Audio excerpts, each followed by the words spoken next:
এই পর্যায়ে আপনাদের সামনে আলোচনা পেশ করবেন হাফেজ হযরত মাওলানা মুহাম্মদ আব্দুল খালিক উদয়পুরী। হুজুরকে আমি শোভনায় অনুরোধ জানাচ্ছি আলোচনা করার জন্য।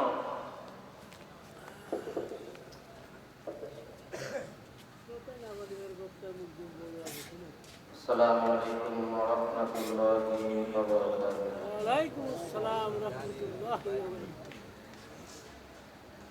ইন্নাল হামদালিল্লাহ নাহমাদুহু ওয়া নাস্তাঈনুহু ওয়া নাস্তাগফিরুহু ওয়া nu'minu bihi wa natawakkalu alayhi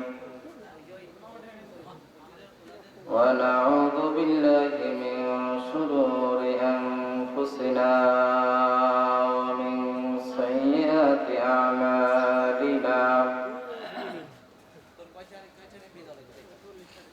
من يهده الله فلا مضل له ومن يضلله فلا هادي له.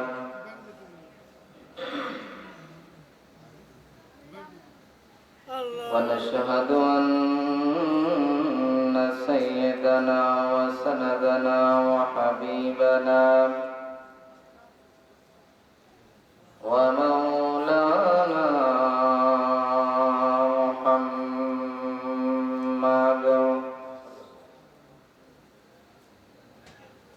الذي يرسله بالحق بشيرا ونذيرا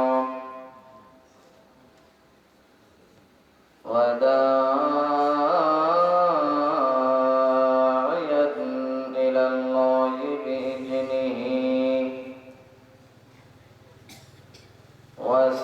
وسراجا منيرا. فقد قال الله تعالى في كلامه المجيد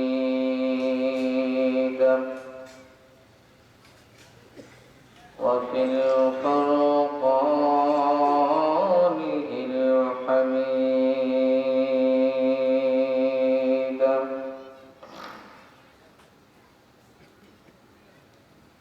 সবাই বলুন আউযু বিল্লাহি মিনাশ শাইতানির রাজীম।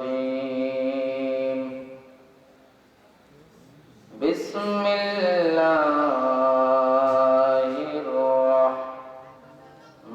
রাহমানির রাহিম।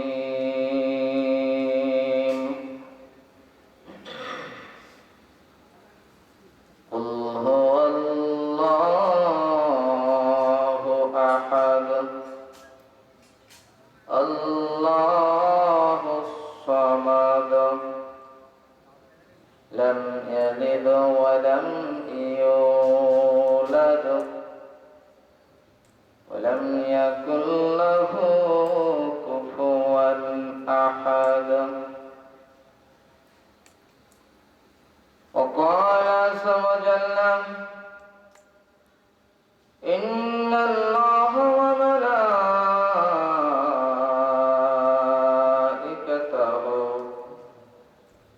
يصلون على النبي يا أيها الذين آمنوا صلوا عليه وسلموا تسليما. اللهم صل على مولانا محمد وعلى آل سيدنا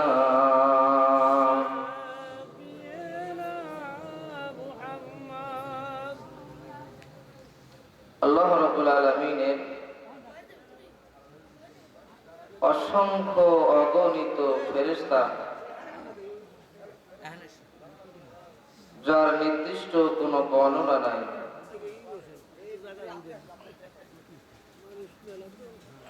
জান্নাত জাহান্নাম আরশ এমনকি প্রত্যেকটা মানুষের সঙ্গে 160 জন করে ফেরেশতা আল্লাহ নিযুক্ত করেছেন। সুবহানাল্লাহ। কতজন?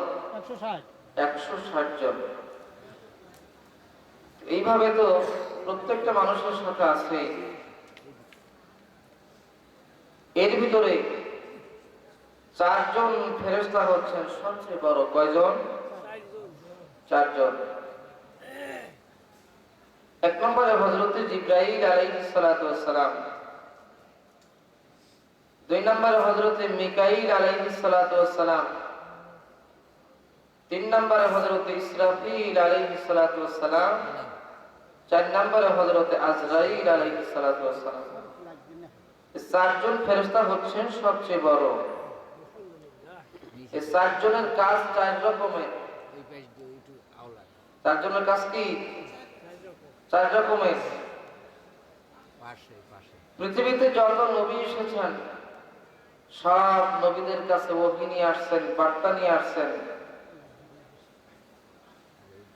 হযরত জিবরাইল আলাইহিস সালাতু ওয়াস সালাম, মিকাইল আলাইহিস সালাতু ওয়াস সালাম, তার দায়িত্ব হলো কোথায় বৃষ্টি লাগবে, মেঘ লাগবে, তিনি বাতাসকে হুকুম করেন, বাতাস সেখানে বৃষ্টিকে নিয়ে যায়, মেঘকে নিয়ে যায়। মেঘের বন্টনের দায়িত্ব আল্লাহ তাকে দিয়েছেন। হযরত ইসরাফিল আলাইহিস সালাতু ওয়াস সালাম, তার কাজ মাত্র একটা। কয়টা? জোরে বলেন। একটা মাত্র কাজ। তিনি সিংহা মুখে নিয়ে আল্লাহ রাব্বুল আলামিনের আরশে আজিম বরাবর দাঁড়িয়ে আছেন। আল্লাহ সৃষ্টি করার পর থেকে তিনি সিংহা মুখে নিয়ে দাঁড়ায় আছেন, আজও পর্যন্ত দাঁড়ায় আছেন। আজও পর্যন্ত দাঁড়ায় আছেন। এবং কি সিংহায় ফুৎকার দেওয়া শেষ হওয়া পর্যন্ত তিনি দাঁড়ায়া থাকবেন। আর আমাকে আপনাকে যদি বলা হতো যে আপনার ডিউটি মাত্র 1 ঘন্টা, আপনি এই জায়গায় দাঁড়ায় থাকবেন, এক পাও এদিক সেদিক করবেন না, 1 ঘন্টার জন্য হলেও আমরা পারতাম না। কি ঠিক কিনা? কি ঠিক না? 1 ঘন্টার জন্য হলেও আমাদের দ্বারা সম্ভব নয়, একদিন নয়। অথচ পৃথিবীর সৃষ্টি কোটি কোটি বছর, সেখান থেকে তিনি দাঁড়ায় আছেন, 1 পাও আগানো না, 1 পাও পিছানো না, পলক উপরেও না, নিচেও না। যেই দিকে আল্লাহ তাকায় থাকতে বলেছেন সিংহা মুখে নিয়ে, সেইভাবেই তিনি তাকায় আছেন। আল্লাহর পরবর্তী নির্দেশ না পাওয়া পর্যন্ত তিনি এইভাবেই দাঁড়ায় থাকবেন। জোরে বলি সুবহানাল্লাহ। একে বলে হুকুম, একে বলে আনুগত্য। 4 নম্বর হযরতে আজরাইল আলাইহিস সালাতু ওয়াস সালাম, তার কাজ কি? মানুষের জান কবজ করা। মানুষের জান কবজ করা, এই দায়িত্বটা অন্য কেউ পায় নাই, শুধুমাত্র তিনিই পেয়েছেন। কেন পেয়েছেন? আপনি একটা লোকের কাছে টাকা পাবেন, আপনি কয়েকদিন গেছেন কিন্তু সে টাকা আপনাকে দেয় না। তখন আমরা কি করি? মানুষের কলার ধরে পকেট থেকে টাকা আদায় করতে পারবে, বা 2-1টা মার দিয়ে হামকুদুমকি দিয়ে ওর কাছ থেকে টাকা আদায় করতে পারবে। শেষে আমরা যখন না পারি তখন এই সমস্ত লোক আমরা জোগাই। কি বলেন? কি ঠিক কিনা? বলে ভাই তুই পারবি আমার টাকাটা উঠাইতে, তোর দায়িত্ব দিলাম, টাকাটা এনে দে। আগে চেষ্টা করেছে, পারা নাই, পরে এ জাতীয় লোক দিয়েছে। কেন? যে ভয়তে টাকা দিয়ে দেয়। আল্লাহ রাব্বুল আলামিন জিবরাইল, মিকাইল, ইসরাফিল সব ফেরেশতাকে পাঠিয়েছেন, যাও আমি আদম বানাবো, জমিন থেকে মাটি নিয়ে আসো। জিবরাইল সকলেই এসে বললেন যে আল্লাহ হুকুম করেছেন আদম বানাবেন, জমিন আমি তোমার থেকে মাটি নেব। জমিন বলে না, মাটি দেব না। তারা একে একে সবাই চলে গেছেন। আল্লাহ জমিন মাটি দেয় না। এবার আল্লাহ বলে আমার ফেরেশতা আজরাইল কোথায়? আজরাইল বলে রব্বুল আলামিন আমি হাজির। আল্লাহ বলে আজরাইল তারা ফেরত এসেছে, জমিন মাটি দেয় না, আমি আদম বানাবো। যাও দুনিয়া ঢুকে জমিন থেকে আমার আদম বানানোর জন্য মাটি নিয়ে আসো। আজরাইল আলাইহিস সালাতু ওয়াস সালাম এসে বলেন আল্লাহ অর্ডার করেছেন মাটি নেওয়ার জন্য, আমি মাটি নেব। জমিন বলে না, মাটি দেওয়া যাবে না। তোমার হুকুম আমি মানবো না, তোমার কথা আমি মানবো না। তোমাকে যিনি সৃষ্টি করেছেন, আমার সে রহমত হুকুম করেছেন আমাকে নিতেই হবে। তুমি মানা করলেও নেব, না করলেও নেব। সুতরাং মানা করে সেটাতে কি আমি আমার রবের হুকুম পালন করব। এই বলে তিনি জমিন থেকে খাপলা দিয়ে মাটি নিয়ে চলে গেলেন। সুবহানাল্লাহ। আল্লাহ এই যে মাটি, আল্লাহ পাক রব্বুল আলামিন বলে আজরাইল আগে যাদেরকে পাঠিয়েছিলাম তাদের অন্তরের ভিতরে দয়া মায়া আছে রে। জমিন নিষেধ করেছে, মাটি আনে নাই, ফেরত আসছে, কিন্তু তোমার অন্তরের ভিতরে একটু দয়া মায়া কম। জমিন নিষেধ করার পরেও তুমি মাটি নিয়ে চলে আসছো। সুতরাং আমার সব আদম সন্তান জান মারা যেতে চাইবে না, তাদের জান কবজ হোক, তারা মারা যাক, এটা কেউই চাবে না। সুতরাং এই দায়িত্ব আমি তোমাকে দিলাম, যাতে করে আমার বান্দাদের জান তুমি কবজ করতে পারো। আজও পর্যন্ত পৃথিবীতে কোনো মানুষ আজরাইল আসছে বলে না আমি এখন জান দেব না, আমি এখন মারা যাবো না, তুমি চলে যাও। আজরাইল ফেরত গেছে? জোরে বলেন, যায় নাই, যাবেও না, অনুমতিও লাগে না। তবে হ্যাঁ, একজন মানুষের ক্ষেত্রে আজরাইল অনুমতি নিয়েছিলেন। সুবহানাল্লাহ। তার ক্ষেত্রে আমার আপনার নবী মুহাম্মদ রাসূলুল্লাহ সাল্লাল্লাহু আলাইহি ওয়াসাল্লামের ক্ষেত্রে অনুমতি চেয়েছিলেন। জিবরাইল সঙ্গে করে আসছেন। হযরত জিবরাইল বলে ইয়া রাসূলুল্লাহ, সালাম প্রদান করলেন। আল্লাহর হাবিব সালামের উত্তর নিলেন। বলে ইয়া রাসূলুল্লাহ, আমি তো আসছি, আমার সঙ্গে আমি আর একজন ফেরেশতাকে নিয়ে আসছি। আল্লাহর হাবিব বলে জিবরাইল কে এসেছে? বলে হুজুর মালাকুল মউত আজরাইল। আল্লাহ আমার সঙ্গে আজরাইলকে পাঠিয়ে দিয়েছেন। আল্লাহ রাব্বুল আলামিন আপনার অপেক্ষায় ইন্তজার অপেক্ষা করতেছেন, আপনার সঙ্গে দিদার করবে, সাক্ষাৎ করবে।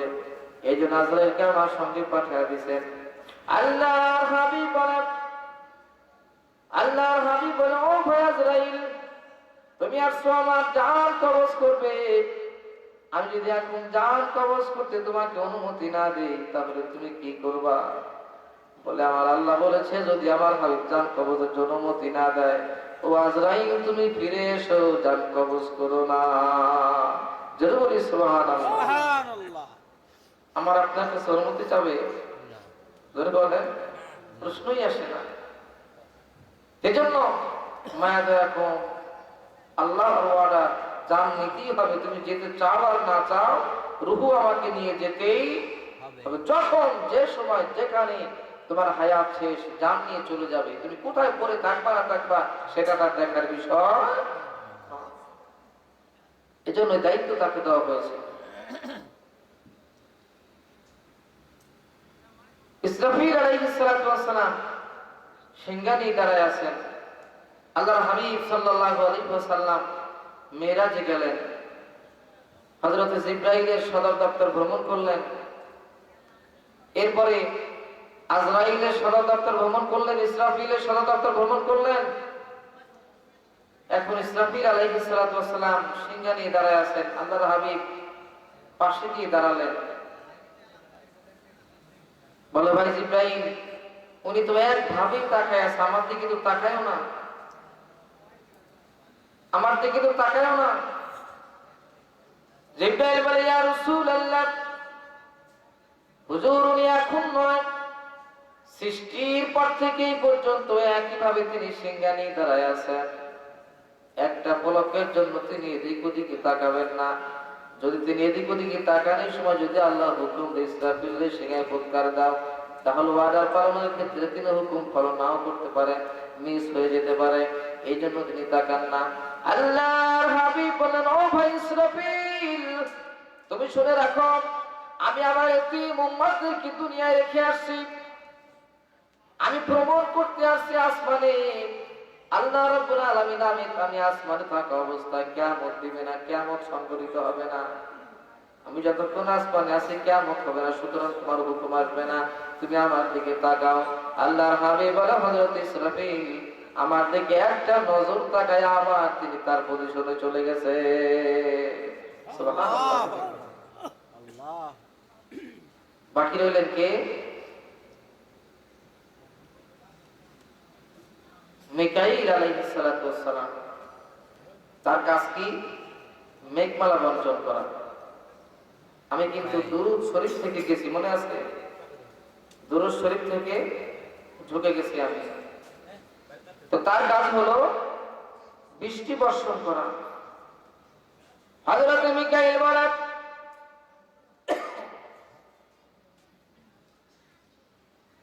যে পৃথিবীর শুরু থেকে আজ পর্যন্ত এই পৃথিবীতে কত ফোঁটা বৃষ্টির পানি জমিনে পড়েছে, আমি মিকাইলের কাছে হিসাব আছে। বৃষ্টির ফোঁটা গোনা যায়? হুজুর বলেন, এত বড় বড় এক ফোঁটা, তাই না? তালের মতো, হ্যাঁ, ছোট ছোট। তিনি বলেন, পৃথিবীর সৃষ্টির শুরু থেকে যতদিন আমি দায়িত্ব পেয়েছি, ততদিন থেকে আজ পর্যন্ত যত ফোঁটা বৃষ্টি এই জমিনে পড়েছে, আমি মিকাইলের কাছে হিসাব আছে। আমি হিসাব দিতে পারবো। কিয়ামত পর্যন্ত যত ফোঁটা বৃষ্টি নামবে তার হিসাব আমি মিকাইলের কাছে থাকবে। কিন্তু আমি মিকাইল একটা হিসাব আমি করতে পারি না, সেটা হলো আখিরি জামানার পয়গম্বর নবী মুহাম্মদ রাসূলুল্লাহ সাল্লাল্লাহু আলাইহি ওয়াসাল্লামের উপরে যদি তার উম্মতের আবে গলা কণ্ঠে একবার দুরূদ শরীফ পড়ে, মহব্বত নিয়ে দুরূদ শরীফ পড়ে, তাহলে সেই দুরূদের হিসাব আমি মিকাইল করতে পারি না। জোরে বলি সুবহানাল্লাহ, আর জোরে বলি সুবহানাল্লাহ। সেই দুরূদ আমরা পড়েছি, পড়ে আসতেছি, 3 দিন ধরে পড়ি। তাহলে এই দুরূদের কত ফজিলত। কিন্তু শর্ত হলো মহব্বতে পড়তে হবে, কি ঠিক কিনা? আপনারা মৌমাছি দেখছেন? মৌমাছি, আল্লাহর হাবিব একদিন মৌমাছিকে জিজ্ঞাসা করে, মৌমাছি তোমরা কিভাবে ফুল থেকে মধু সংগ্রহ করো? মৌমাছি জবাব দেয়, ইয়া রাসূলুল্লাহ, হুজুর আমরা কোন ফুল থেকে সরাসরি মধু সংগ্রহ করি না, আমরা সব ফুল থেকে সংগ্রহ করি ফুলের রস। কি করি? ফুলের রস সংগ্রহ করি। ইয়া রাসূলুল্লাহ, হুজুর সব ফুলের রস একরকম নয়, কোনটা তিতা, কোনটা লবণাক্ত, কোনটা পানসা, কোনটা মিষ্টি। এই লবণাক্ত, তিতা, পানসা, মিষ্টি সব ফুলের রসগুলি আমরা আমাদের পেটের মধ্যে চুষে নেই। রসগুলি চুষে যখন আমাদের পেট ভরে যায়, আল্লাহ রাব্বুল আলামিন আমাদেরকে হুকুম করেন, ও আমার মৌমাছিরা, তোমরা এই লবণাক্ত, তিতা, পানসা রসগুলি নিয়ে তোমাদের বাসার দিকে দৌড়াও আর আমার রাসূলের উপরে দুরূদ শরীফ পড়তে থাকো।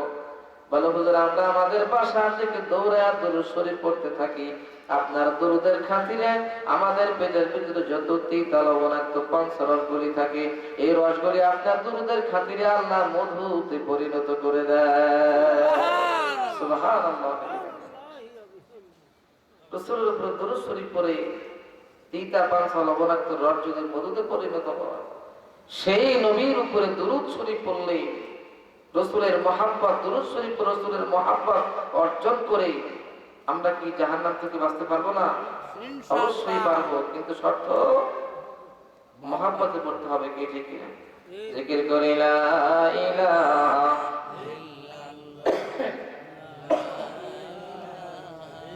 ইল্লাল্লাহ, লা ইলাহা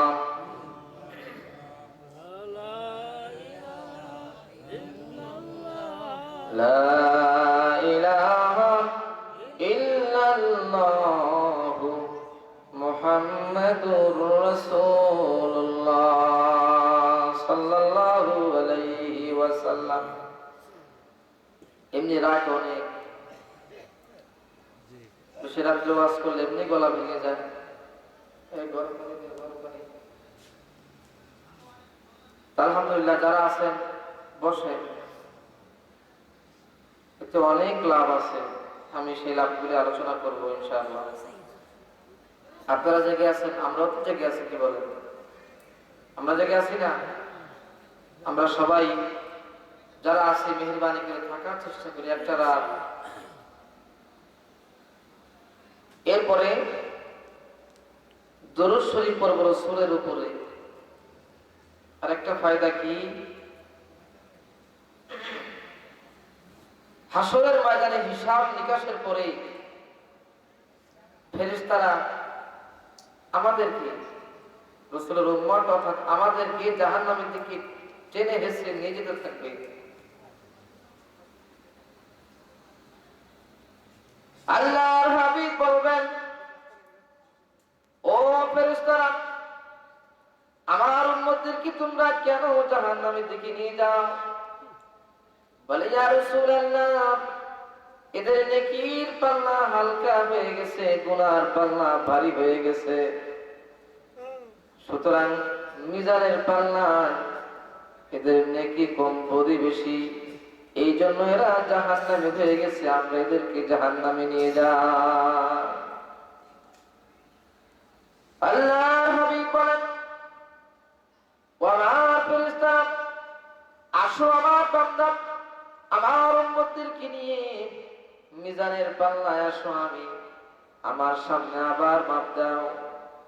আমার সামনে মাপ দেওয়ার পরে যদি আমার উম্মতরা জাহান্নামে হয়ে যায়, জাহান্নামে নিয়ে যাবার সমস্যা নাই। আর যদি আমার উম্মতদের নেকির পাল্লা ভারী হয়, তাহলে জান্নাতে চলে যাবে। সেই জাহান্নামী উম্মতদের কি মিজানের পাল্লা আল্লাহর হাবিবের সামনে আবার তাদের নেকি আর বদি ওজন দেওয়া হবে। তখন রাসূলের সামনে নেকির পাল্লা হালকা হয়ে যাবে। আল্লাহর হাবিব এক টুকরা কাগজ উম্মতের মিজানের নেকির পাল্লায় দিয়ে দিবেন, সঙ্গে সঙ্গে নেকির পাল্লা ভারী হয়ে যাবে। আল্লাহর হাবিব বললেন, ওয়া মা ফেরেশতা, এবার কি আমার বান্দা জান্নাতি না জাহান্নামী? ফেরেশতারা বলবে, ইয়া রাসূলুল্লাহ, এবার তো আপনার উম্মত জান্নাতি। এবার ফেরেশতারা তাদেরকে জান্নাতের দিকে নিয়ে যাবে। সে কাঁদতে থাকবে, হায় জাহান্নামে তো চলে গিয়েছিলাম, এই লোকটাকে আমার উপকার করে আমাকে জাহান্নাম থেকে বাঁচায়া জান্নাতের ব্যবস্থা করে দিল। বলে, আপনি কি আমার এত বড় উপকার করলেন? আল্লাহর হাবিব বলেন, আমি তোমার সেই আখির জামানার পয়গম্বর, যার জন্য তুমি রাত্র জেগে দুরূদ শরীফ পড়েছিলে, সালাম শরীফ পড়েছিলে। আমার মহব্বতে তোমার চোখ দিয়ে 2 ফোঁটা পানি বের হয়েছিল। আমার মহব্বতে আমার উপর তুমি দুরূদ শরীফ পড়েছিলে। আমি সেই দুরূদ চোখের পানিটুকু আটকে রেখেছি। আজ উম্মত তোমার বিপদের সময় সেই দুরূদটা তুমি আমার উপরে যে দুরূদ পড়েছ, সেই দুরূদ গুলি আজকে তোমার মিজানের পাল্লায় দিয়ে দিলাম। এবার যুবক বলে, ইয়া রাসূলুল্লাহ, হুজুর, আমি যদি জানতাম দুরূদের এত ফজিলত, তাহলে আমি দুনিয়ায় আপনার দুরূদ পড়েই সময় অতিবাহিত করে দিতাম। জান্নাতে চলে যাবে। এজন্য আমরা রাসূলের উপরে বেশি বেশি করে দুরূদ পড়ব। কি রাজি আছেন ইনশাআল্লাহ? কিন্তু মহব্বতে পড়ব। মহব্বতে পড়লে ফায়দা বেশি হবে, রাসূলের সাথে সম্পর্ক আর তাড়াতাড়ি হবে। কি ঠিক কিনা? দরুদ শরীফ পড়ে আল্লাহুম্মা صل على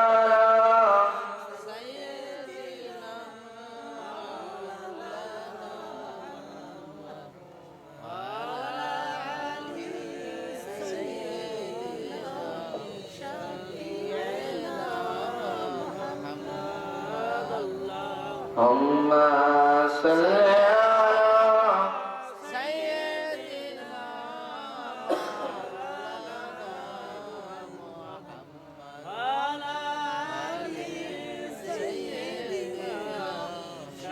شفيعنا محمد الحمد لله মুআজ্জাজ মুকাররম ওয়াজিবুল ইহতিরাম সম্মানিত মুরব্বিয়ান ইকরাম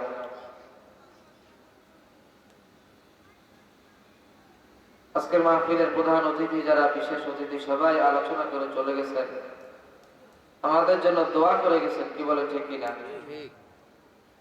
এজন্য লোক যদি বাসায় চলেও যায় তাও আমাদের আফসোস নাই যে তারা আল্লাহর ওলি সন্তানদের হাতে দোয়া করে গেছেন কি ঠিক কিনা আমরা এখন যারা আছি এটা হলো বোনাস এটা কি আসল কাজ হয়ে গেছে এখন ওভার ডিউটি চলতেছে কি বলেন আসল ডিউটি শেষ এখন হলো ওভার ডিউটি তবে মূল বেতনের চেয়ে ওভার ডিউটির দাম কিন্তু বেশি জানেন হ্যাঁ ফরজের চেয়ে নফলের দাম কি বলেন বেতনের চেয়ে বোনাসের দাম বেশি হয় সম্মানী হয় বেতন যেটা আপনি কর্ম করেছেন পাবেন কিন্তু বোনাস এটা কর্ম ছাড়াই পাওয়া যায় কি ঠিক কিনা এজন্য এর মজাই আলাদা তো যাই হোক আমরা যেখানে বসে আছি আমাদের লাভ কি কি লাভ আল্লাহর হাবিব সাল্লাল্লাহু আলাইহি ওয়াসাল্লাম বলেন আল্লাহ রাব্বুল আলামিন দুই ধরনের চোখকে জাহান্নামের আগুনে জ্বালাবে না তার ভিতরে এটাও একটা যে আমরা এখানে বসে আছি সবার চোখে ঘুম কি ঠিক কিনা সবার চোখে ঘুম এরপর ঘুম চলে আসে আবার মাঝে মাঝে চোখকে টেনে টেনে দেখে জাগ্রত থাকার চেষ্টা করে এই যে আপনি জাগ্রত থেকে কষ্ট করে আপনি চোখকে টেনে টেনে কোরআনের মাহফিলে আপনি বসে থাকলেন আলোচনা শুনলেন এই শোনার বরকতে যে চোখগুলি দিয়ে আপনি যে চোখগুলি দিয়ে আপনি দেখেছেন কষ্ট করে চোখ মেলে রাত জেগে আপনি আলোচনা শুনেছেন আল্লাহর হাবিব বলে এই চোখকে আল্লাহ রাব্বুল আলামিন জাহান্নামের আগুনে দিবে না চোখ যদি জাহান্নামে না যায় আপনি যাবেন কি বলেন হ্যাঁ চোখ যদি না যায় তাহলে আপনিও যাবেন না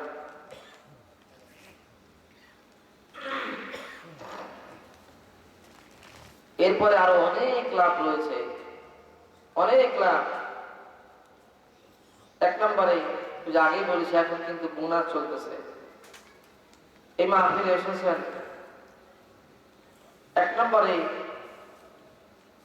নবী তো আমরা দেখি নাই কি বলেন দেখেছি হ্যাঁ নবীর মজলিসে আমরা বসেছি কি বসতে পেরেছি কিন্তু এখানে যারা এসেছেন আপনারা বসে আছেন আপনারা নবীর মজলিসে বসে আছেন জোরে বলি সুবহানাল্লাহ আর জোরে বলি সুবহানাল্লাহ আল্লাহর হাবিব সাহাবীদেরকে নিয়ে আলোচনা করতেছেন আল্লাহর হাবিব বললেন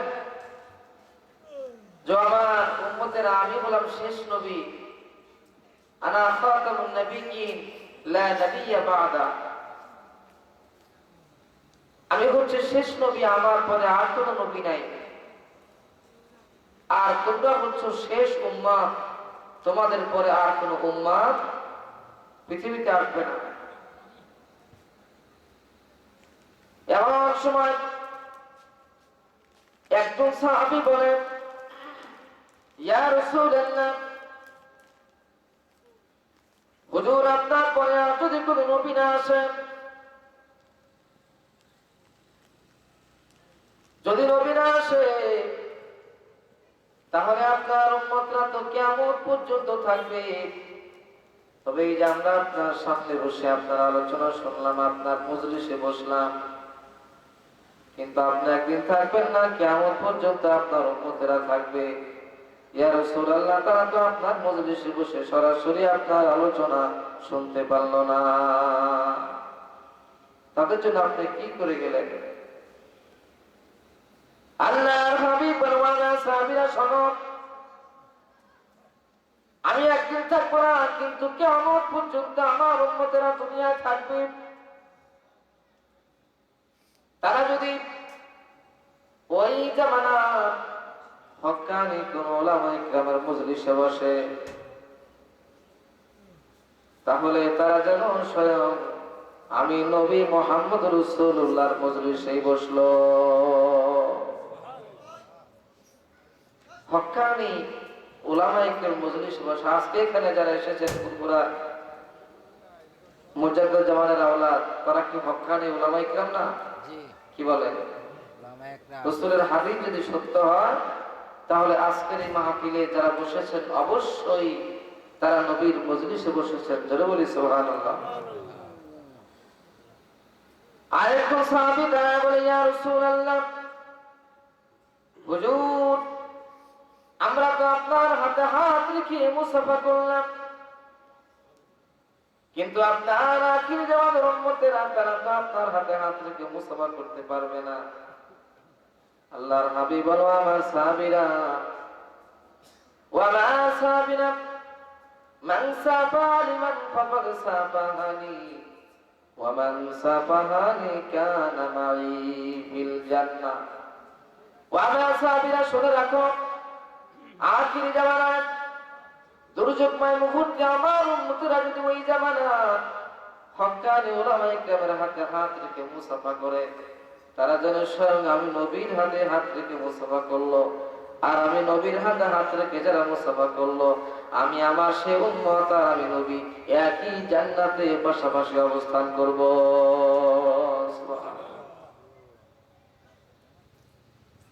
তাহলে যারা আলেমদের সাথে মুসাফা করেছেন, তারা নবীর হাতে মুসাফা করলে যে সওয়াব, সেই সওয়াব পেয়ে গেছে। সুবহানাল্লাহ।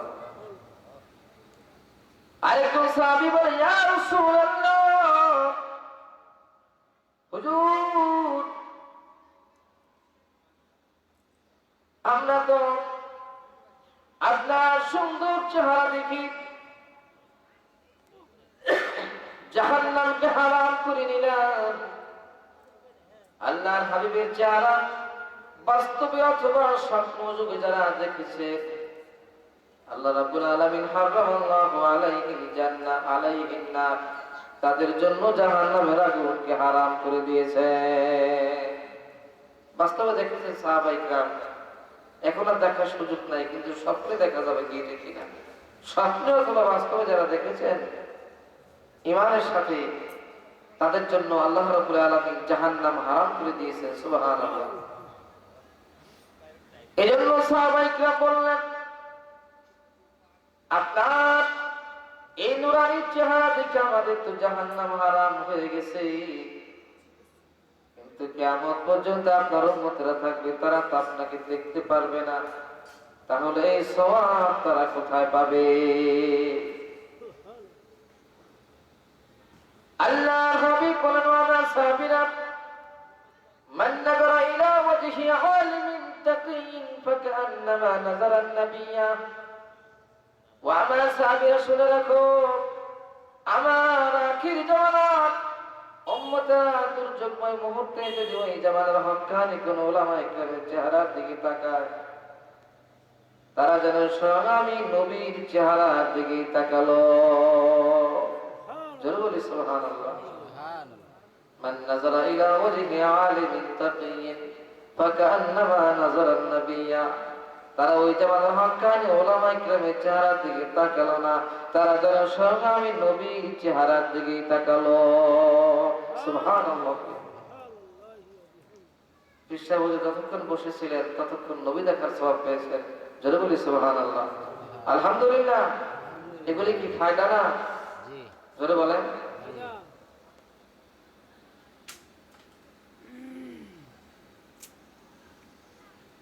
এরপরে আরেকজন সাহাবী বলে, ইয়া রাসূলুল্লাহ, ইয়া রাসূলুল্লাহ, হুজুর